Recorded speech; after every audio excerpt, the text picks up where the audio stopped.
بسم اللہ الرحمن الرحیم۔ السلام علیکم ورحمۃ اللہ وبرکاتہ۔ تحریک انصاف کے جو دیوانے ہیں جناب، میں ان سے ریکویسٹ کرتا ہوں کہ جناب آج آپ نے یہ حبیب اکرم صاحب جو ہیں، ایک بہترین قسم کے جرنلسٹ ہیں جناب، آپ نے یہ ویڈیو میں نے کہا پوری دیکھنی ہے، اور میں چاہتا ہوں بلکہ ریکویسٹ کرتا ہوں کہ اگر میں بھی بات کر سکتا تھا، لیکن یہ وہی بات ہو جاتی کہ کیا پھدی کا شوروا جناب، میری اوقات کیا، میں تو خاک کے ذروں کے برابر بھی نہیں ہوں جناب۔ حبیب اکرم نے جس طریقے سے تحریک انصاف والوں کی ایک میں نے کہا سٹوری بیان کی ہے، شاید ہی کوئی اور صحافی یا کوئی اور جرنلسٹ یا ایک اور انسان بیان کر سکتا ہو۔ میں نے کہا جناب آپ یہ ویڈیو ملاحظہ کریں اور جناب آخر تک ویڈیو دیکھیے گا، اپنی آراء آپ نے ضرور دینی ہے، اور آپ کی آراء کا میں احترام کرتا ہوں، آپ کے ہر کومنٹس کو میں پڑھتا ہوں، لائک کرتا ہوں۔ تو جناب چلتے ہیں حبیب اکرم کی جانب۔ ہاشمی اول و آخر ایک سیاسی کارکن ہے، ان کا اوڑھنا بچھونا سیاست ہے۔ زندگی میں کاروبار کیا ہے، معاش کیا ہے، گھر کے اخراجات کیا ہیں، اس بارے میں انہوں نے دوسرے سیاستدانوں کی طرح کبھی نہیں سوچا، بلکہ یوں کہیے کہ سیاست میں بھی سیاستدانوں کی طرح نہیں سوچا۔ جمہوریت کے لیے جد و جہد کی باری آئی تو سب سے آگے، پھل کھانے کا وقت ہوا تو چل نکلے۔ اسے ان کی سیاست کی خرابی کہیں یا خوبی، بہرحال یہ ایسی دلبرانہ ادا ہے کہ اس کی داد دیے بغیر رہا نہیں جا سکتا۔ نواز شریف کے لیے قید کاٹی اور یہی ان کے لیے بوجھ بن گئی، تو تحریک انصاف کے ساتھ ہو لیے۔ تحریک انصاف سے اختلاف ہوا تو ملتان جا کر بیٹھ گئے۔ آج تحریک انصاف پر مشکل وقت ہے تو اپنے قصبے مخدوم رشید سے ہی ان کے لیے آواز اٹھانے لگے ہیں۔ دایاں ہاتھ فالج کی وجہ سے بے جان، زبان میں ہلکی سی لکنت، چلنے میں کچھ دشواری، مگر سید نے ایک بار پھر نعرہ مستانہ بلند کیا اور اپنے خاندان کے 3 پولٹری فارم منہدم کرا لیے۔ اگلے روز ان کے پاس مخدوم رشید میں ہی بیٹھا تھا، کہنے لگے اتنے پیسے بھی نہیں ہے کہ ان پولٹری فارمز کا ملبہ اٹھوا کر جگہ ہی صاف کرا لوں۔ اب کسی سے بات چلی ہے کہ وہ ملبہ بھی اٹھائے گا اور کچھ پیسے بھی دے گا۔ پھر ہنس کر کہا، سیاست میں یہ وقت شاید ہی کسی نے دیکھا ہو کہ اپنے گھروں کی بنیاد میں لگی اینٹیں بیچنے کی نوبت آ جائے۔ عمران خان کا ذکر آیا تو میں نے پوچھا، آپ تو انہیں جانتے ہیں، کیا انہوں نے کرپشن کی ہے؟ یہ سن کر چونکے اور مضبوط لہجے میں بولے، عمران خان کے ساتھ میرے اختلافات اپنی جگہ، مگر اس میں کرپشن ڈھونڈنا اتنا بڑا کام ہوگا جیسے کوئی نیا امریکہ دریافت کر لے۔ عمران اور کرپشن کے درمیان کوئی تعلق ممکن ہی نہیں۔ کوئی دوسرا الزام ہوتا تو میں مان بھی لیتا۔ ہاشمی صاحب کی خوبی ہے کہ ان کے پاس میں جب بھی گیا ہوں انہوں نے معاملات کا ایک نیا رخ دکھلایا ہے۔ کچھ دھیمے انداز میں کہنے لگے، شاہ محمود قریشی اور میرے درمیان ملتان میں ہمیشہ اختلاف رہا ہے۔ میں تصور نہیں کر سکتا تھا کہ وہ پورے قد سے عمران خان کے ساتھ کھڑے ہو جائیں گے۔ ان کی سیاست یا ان کے آباء و اجداد کی سیاست کے راستے جیلوں سے نہیں گزرتے، مگر شاہ محمود قریشی نے یہ سب کچھ بدل ڈالا ہے۔ مجھے ایسا لگا جیسے ہاشمی صاحب کی آواز میں ہلکا سا رشک بھی تھا۔ ان کا کہنا تھا کہ پاکستان میں تحریک انصاف اب ایک ایسی سیاسی جماعت بن چکی ہے جس کے لوگ ایک دوسرے سے منسلک ہیں، اور یوں پاکستان بھر میں نیا سیاسی کلچر ابھر رہا ہے۔ اب اس میں ایسے لوگ شامل ہیں جو حالات کی سختیوں سے گزر کر کندن ہو چکے ہیں، اب یہ بات کرنا بھی جانتے ہیں اور اصول پر ڈٹ بھی سکتے ہیں۔ لوگ سمجھ نہیں رہے یہ نئی تحریک انصاف ہے۔ جاوید ہاشمی صاحب کی یہ بات سن کر وہ کئی لوگ یاد آئے جن کے بارے میں کہا جاتا تھا کہ ذرا سی گرم ہوا لگی تو یہ عمران خان سے دور چلے جائیں گے، بلکہ دور کیوں جائیں، خود عمران خان کے بارے میں تاثر تھا کہ جیل کے چند دن ہی انہیں وہی آموختہ دہرانے پر مجبور کر دیں گے جو ان سے پہلے والے دہراتے ہوئے جیلوں سے باہر آئے، لندن چلے گئے یا گوشہ نشین ہو گئے۔ ان سے پہلے کے سیاسی راہبر خود ڈیل کرتے تھے اور کارکنوں کو جیلوں میں چھوڑ کر چلے جاتے تھے۔ عمران خان واحد آدمی ہے جو دستور و جمہوریت کی لڑائی خود لڑنے کا فیصلہ کیے ہوئے ہیں۔ وہ لوگ جو وثوق سے کہتے تھے کہ عمران خان جیل میں ایک ہفتہ نہیں گزار سکتے، آج حیران ہیں کہ سزاؤں پر سزائیں سنائی جا رہی ہیں، مگر قیدی نمبر 804 ایک کتاب ختم کر کے اگلی میں مگن ہو جاتا ہے۔ عمران خان کی بیگم بشرا بی بی پر بھی جادو ٹونے، سرکاری افسروں سے پیسے لینے، توشہ خانہ کا سامان ہڑپ کرنے جیسے بے شمار الزامات لگے۔ پہلے بھی وہ جیل میں تھیں، اب پھر اپنے خاوند کے ساتھ جیل میں ہیں۔ پہلے کی سزاؤں پر اپنے شوہر سے کوئی شکوہ انہوں نے کیا، نہ اب کی سزا پر کوئی شکایت کی۔ ان کے متعلق کہا جاتا تھا کہ بس اب تب کی بات ہے، بشرا بیگم عمران خان کو چھوڑ کر چلی جائیں گی۔ پھر پاکستان نے یہ غلاظت بھی دیکھی کہ عدالت میں ان کے سابق شوہر ان کے کردار پر کیچڑ اچھالنے پہنچ گئے۔ مجھے کبھی ایسا لگتا ہے کہ شاید بشرا بی بی کے لیے اس سے بڑی اذیت کوئی اور نہیں ہوگی۔ وہ ڈٹی رہیں اور اب تک اپنے شوہر کے ساتھ وفا نبھا رہی ہیں۔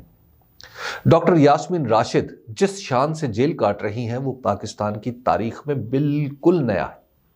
70 سال سے زیادہ عمر کینسر سے لڑتی ہوئی یہ قیدی خاتون مسکراتی ہوئی عدالت آتی ہیں اور مسکراتی ہوئی واپس جیل چلی جاتی ہیں۔ مجھے علم نہیں کہ یہ منظر پاکستان میں اس سے پہلے بھی دیکھے گئے ہوں گے یا نہیں، مگر آنے والے وقتوں میں یاسمین راشد ہی شاید جمہوریت کی پوسٹر گرل ہوں گی۔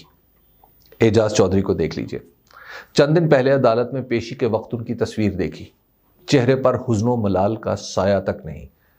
محمود الرشید اپنی جگہ ڈٹے ہوئے ہیں، اور بعض لوگوں نے تو بتایا ہے کہ جیل میں میاں صاحب خوب لطیفے سناتے ہیں اور ساتھ والوں کے حوصلے بلند کیے رکھتے ہیں۔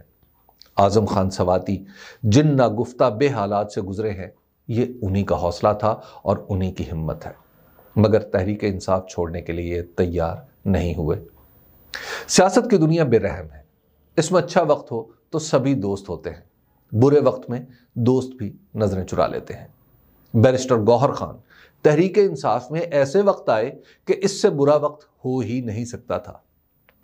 انہوں نے اس وقت اس جماعت کا چیئرمین ہونا قبول کیا جب پاکستان کا شاید ہی کوئی شخص کانٹوں کا یہ تاج اپنے سر پر رکھتا۔ وہ تحریک انصاف کو کئی طوفانوں سے بچا کر 2024 کے الیکشن تک لے آئے، اور اس کے بعد جو کچھ ہوا تاریخ کا حصہ ہے۔ شیر افضل مروت بھی ان لوگوں میں سے ہیں جن کے بارے میں کچھ عرصہ پہلے تک لوگ کم ہی جانتے تھے۔ ان کی بلند آہنگی بہت سو کو کھلتی ہوگی، وہ خود بھی لوگوں کو ناراض کرنے میں شاید کچھ خوشی محسوس کرتے ہیں، مگر مشکل وقت میں وہی ایک آواز تھے جو تحریک انصاف کو میسر آئی تھی۔ اس وقت دوسری آواز جو طوفانوں کے مقابلے پر اٹھی تھی رؤوف حسن کی تھی۔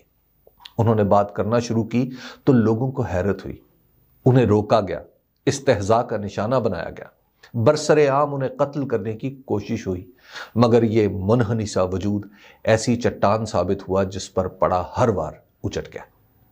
علی امین گنڈاپور کی سیاست کے بارے میں میری رائے زیادہ اچھی نہیں رہی، مگر جیسے ہی ان کی پارٹی مصیبت کے دور میں داخل ہوئی وہ ایک مختلف آدمی بن گئے۔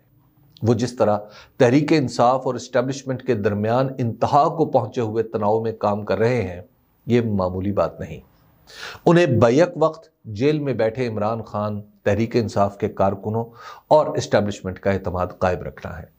یہ کام ایسا ہے جس میں ہر طرف سے شکوک و شبہات کی گرد اٹھتی رہتی ہے۔ اسی طرح عمر ایوب ہیں جو آج بھی وزیر اعظم عمران خان کہہ کر بات کرتے ہیں۔ ان پر دہشت گردی سمیت نہ جانے کیا کیا الزامات لگے ہیں، مگر اپنے موقف سے 1 انچ نہیں ہلے۔ سلمان اکرم راجہ نے تو کمال ہی کر ڈالا۔ انہوں نے جمہوری اصولوں پر کھڑے ہونے کے لیے اپنی قانونی پریکٹس ہی عملی طور پر اپنے ہاتھوں تباہ کر لی۔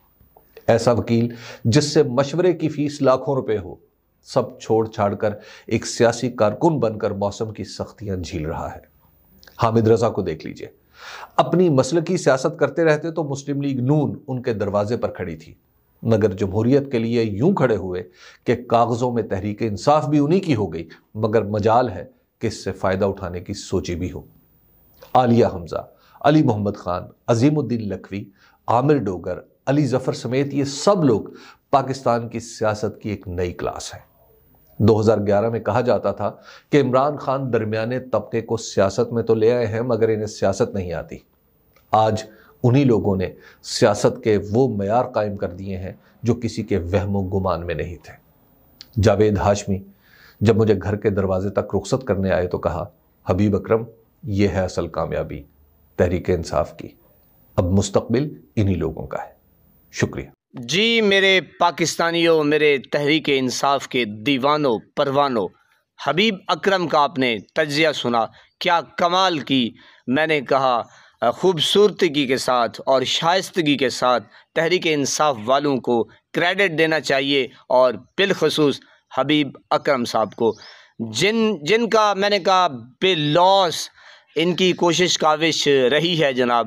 یہ ایسا تجزیہ پیش کرتے ہیں، گراؤنڈ ریالٹی کو چیک کرتے ہیں، اور یقین کریں یہ کوئی دھوکہ اور جو صحافت ہے، یعنی کہ میں بالخصوص حبیب صاحب کی بات کر رہا ہوں، اور یہ یوں سمجھے کہ ایک بہت بڑا نام، صحافت کا بہت بڑا نام، لفظوں کی میں نے کہا چناؤ کا خیال کرتے ہیں، لفظوں کی ادائیگی کا بڑا خیال کرتے ہیں، اور ایسن طریقے سے بات کرتے ہیں کہ سننے والے کا جو ایک دل کی لگن ہوتی ہے، جس کو کہتے ہیں کہ بندہ کان دے کے سن رہا ہے، میں نے کہا ایسی ایک لہر پیدا ہو جاتی ہے۔ بہرحال جناب، تعریف کر رہے تھے پی ٹی آئی کے جو بڑے بڑے نام ہیں، جیسا آپ نے سن لیا، دیکھ لیا، تو جناب یہ ہے حبیب اکرم صاحب کا تجزیہ، اور یہ ہے پی ٹی آئی کی کامیابی، اور یہ خان صاحب کی کامیابی کا راز ہے، جس طریقے سے حبیب صاحب بتا رہے تھے۔